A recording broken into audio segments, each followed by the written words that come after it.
この仕事を始めて7年が経ちます。7年の間に何百という命の出入りを見届けてきました。その一つ一つを今も鮮明に覚えているかと問われれば、正直に言えばそうではありません。記録には残っています。保護された日付、特徴、健康状態、そして譲渡先の連絡先。ファイリングされた紙の束は私が関わってきた時間の重さそのものです。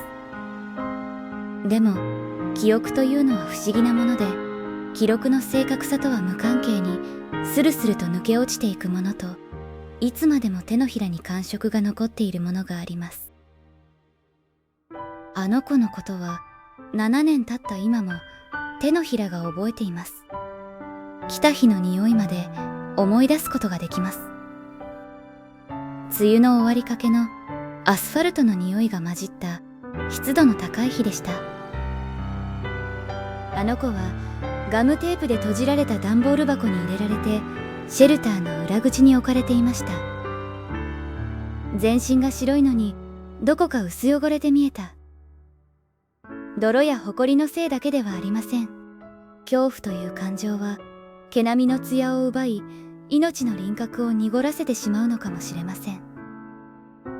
私は慣れた手つきで健康チェックをして新しいケージに移し、バインダーの書類にペンを走らせました。白猫、推定2歳、メス、保護理由、息、健康状態、やや痩せ、性格、警戒強め。そう書いてペンを置きました。これがあの子との最初の出会いでした。名前もなく、ただ保護猫の番号として処理された手続き。今思えば、あの時私はあの子の顔をちゃんと見ていなかったのです。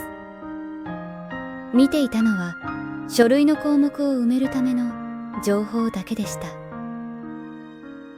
保護施設というところは感情移入しすぎてはいけないとよく言われます。それは決して冷たい意味ではありません。すべての命の悲惨な背景に心を痛めていては、心がすり減り、明日も同じようにケージを掃除し、ご飯を用意する仕事が続けられなくなるからです。7年やってきて、その言葉の意味は骨身に染みています。だから私たちは一定の距離を保ちながら毎日のお世話をします。あの子に対しても最初はそうしていました。保護猫だから警戒するのは当然。保護猫だから時間がかかる。保護猫だから無理に触らない。私の口からも同僚の口からも保護猫だからという言葉が日常の挨拶のように出てきました。それは確かにあの子を傷つけないための配慮でした。でもある日ふと気がついたのです。私たちは保護猫だからと口にするたびに目の前にいる子ではなく、その子の過去を見ていたのだと。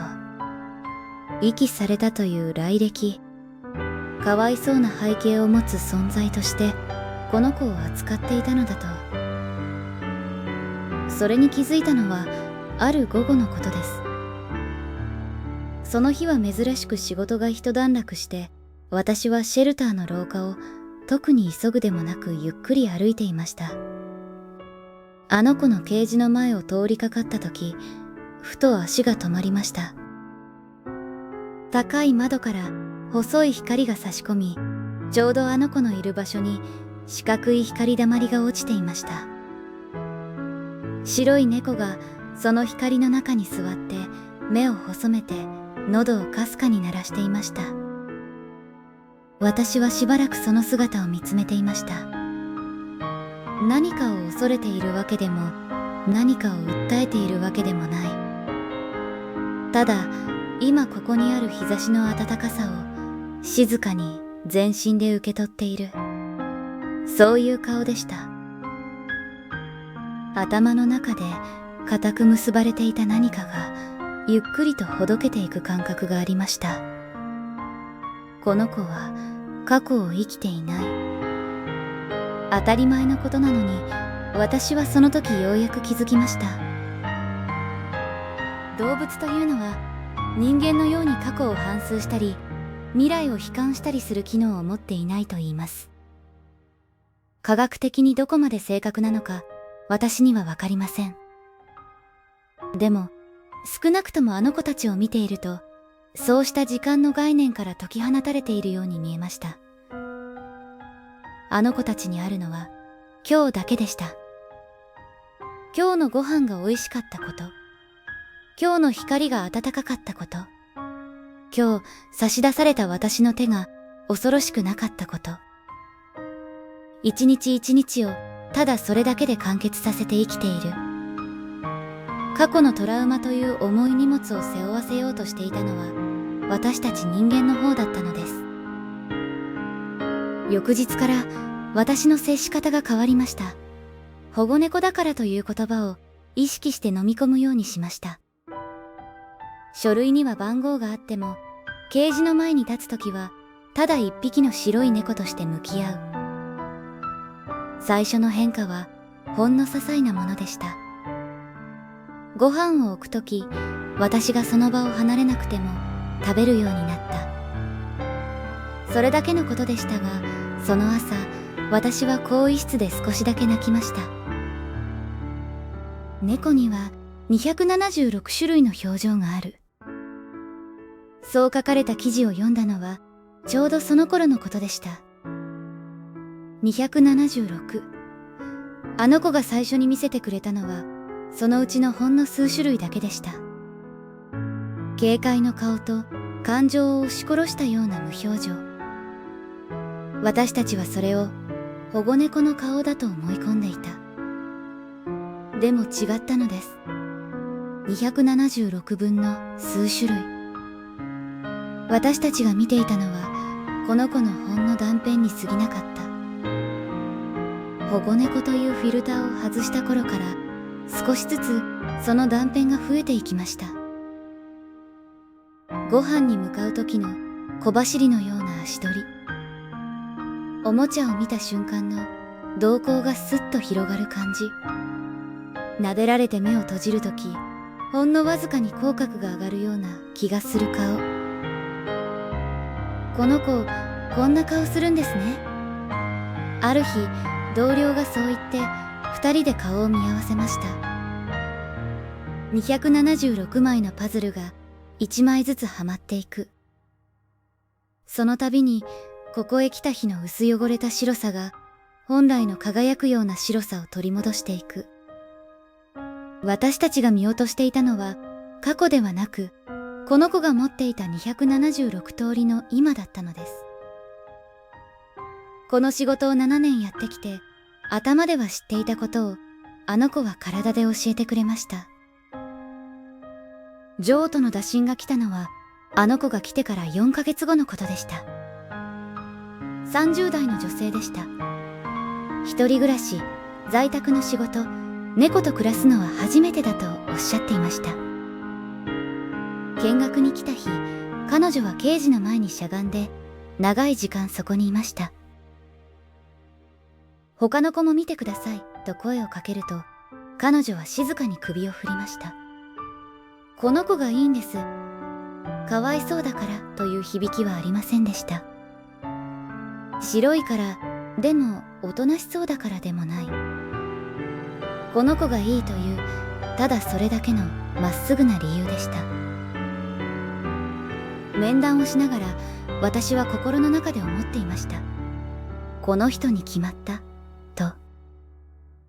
理屈ではなく二人の間に流れる静かな空気を見てそう感じたのです。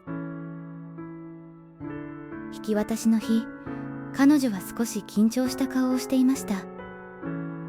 保護猫ってやっぱり難しいですか？トラウマがあったりして懐かないとか。不安そうに尋ねる彼女に私はあの子を抱き上げて答えました。難しくないですよ。ただ一つだけお願いがあります。この子のことを保護猫だからと思わないでください。過去を背負わせないでください。今日あなたと巡り合ったこの子として見てあげてください。彼女は深くうなずき、子猫に手を伸ばしました。あの子は新しい腕の中で一瞬だけ固まって、それからゆっくりと体の力を抜きました。まるでずっと前からその場所を知っていたかのような穏やかな顔でした。扉が閉まって二人の姿が見えなくなるまで私は立っていました。見送ることもこの仕事のうちです。7年やっていてもこればかりはなれません。私の視界は温かい涙で滲んでいました。3ヶ月後、彼女からメッセージが届きました。写真が1枚添付されていました。白い猫が窓辺で丸くなって眠っています。耳はふわりと立って、ひげは穏やかに広がって、口元はわずかに緩んでいる。シェルターに来た日のあの顔とは別の猫のようでした。この子は変わったのではなく、ずっとこういう顔ができる子だったのだと私は思います。ただ、それを見せてくれる場所を待っていただけ。名前つけました。ミーと言います。メッセージにはそう書いてありました。ミー。私はその名前を声に出して読んで、またこっそり泣きました。番号で呼ばれていたあの子が、ついに自分だけの名前と自分だけの場所を見つけたのです。今日もシェルターの朝が始まります。消毒液の匂い、ケージを開ける金属の音、どこかから聞こえる小さな鳴き声。新しい子が来るかもしれない。また番号だけを持った命がここに来るかもしれない。でも私はもう書類の項目だけを見るつもりはありません。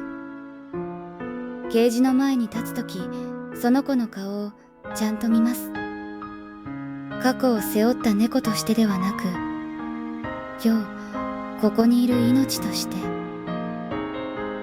保護猫という言葉は出会いの入り口に過ぎない。その言葉のその先に今日を生きている小さな命がいる。